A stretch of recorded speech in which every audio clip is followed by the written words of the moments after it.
Well, our next guest is a vegan personal chef and has taught cooking classes all over the state. Her recipes have been featured in the Best of Vegan Cooking, and she blogs and consults and is a go-to person for all things vegan. Joining us today is Chef Mary Lawrence to show us some vegan picnic foods. Welcome to the show. Thank you very much. Great to have you. We talked a little bit in the open about a vegan, what vegans really do in terms of like what you practice. What is it that you do again? It's just no animal product? Right, no animal product. So I think about it as plant-based, and it's good for people as far as their health, good for the animals because obviously you're not eating them, and good for the planet because it's environmentally healthy. I like that. Now, what are you going to teach us to make today? So today we're making a Moroccan eggplant caviar, which can be served warm or cold. It's actually very versatile as far as how it's prepared and how it's made and eaten. Do you find it challenging, though, to come up with foods that have no animal product in them whatsoever? Not really. I've been eating this way for 14 years. So the first, year or two is kind of tough, but,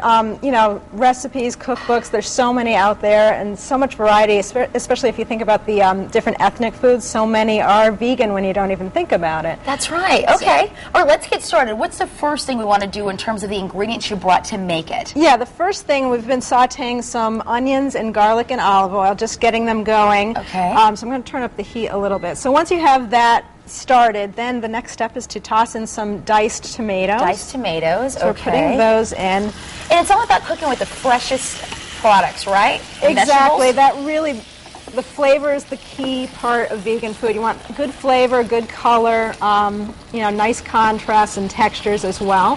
So this would normally cook for about, 3 to 5 minutes, but we'll move on. So we'll turn this up a little bit, get that going. Because the idea here, do you want to bring this to a boil, essentially, or no? What happens is all the liquids release at first, but then as it cooks more, it concentrates, so the flavors get concentrated.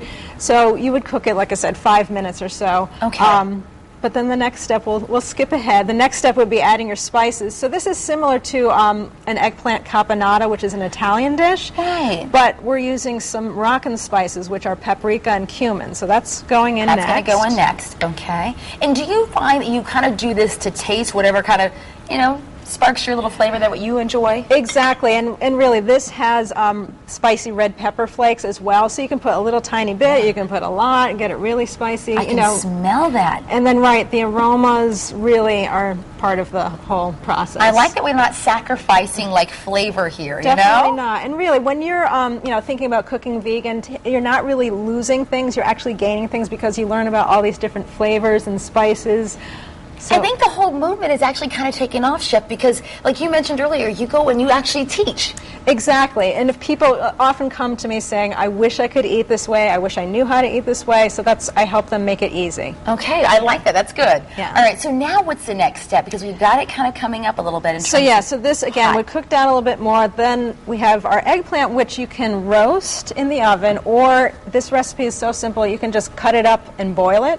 So all you have to do is So you cut it beforehand? Cut it ahead, boiled it, and then it's already cooked. So then this just goes in to the tomato mixture. And do I just mix it around? Stir it all around. And I asked you earlier, I said, I always hear that eggplant's fattening and not so much, right? Not really. It really depends on the preparation. If you think about eggplant parmesan, it's usually breaded and fried, and then it's loaded with cheese. But if you don't do those things, the eggplant itself has very little fat whatsoever and very low in calories. So now what consistency would we want to go for here? So this just cooks down for, again, 5 to 10 minutes, turning it up. But yeah, you would just let this cook. You'd cover it, lower the heat, and let it just simmer. It eventually cooks down, gets very concentrated. And then the last step is adding your perky, final flavors and seasonings. So we have some fresh parsley. Okay. And how much do I want? Just a little bit? You could just put it all in. Oh, perfect. Wonderful. Yeah, so this is again, the last step after it's cooked down, so you get some nice fresh flavor on top of the flavor that's developed through the cooking process. Can you tell us about this wonderful, almost kind of like cookbook that you have, right? Thank you, It's full of just nothing but vegan food. It's all vegan, 50 recipes. My West Hartford Adult Education class I've been teaching for about 5 years, and it's a compilation of all those recipes that I've been doing. I'm teaching a class right now. I'll be doing another one again in the summer called Fresh from the Farm, where I talk about local foods and what's in season. So yeah, it's all about eating what's available and what's fresh and delicious. And for your event tonight, tell us about your event tonight. Yes, I'm going to be catering a art gallery opening, which is at the Yale Medical Group in New Haven. So any of the food that I'm preparing today will be available tonight. I'm also doing, it's kind of like picnic food, but it'll be hors d'oeuvres. So like this over here. Exactly. Great for a picnic, great for snacking. Oh, let me give it Now, is this a finished product Yeah, here? so this is our finished product. So as you can see, it cooks down, condenses. You can serve it this way and have it as a dip. I've toasted some pita chips. Or if you want to make it a little fancier, put some, that's why it's called caviar, put some on some toast or some pita chips. I like it on endive because if you can't eat gluten, I can't eat gluten myself.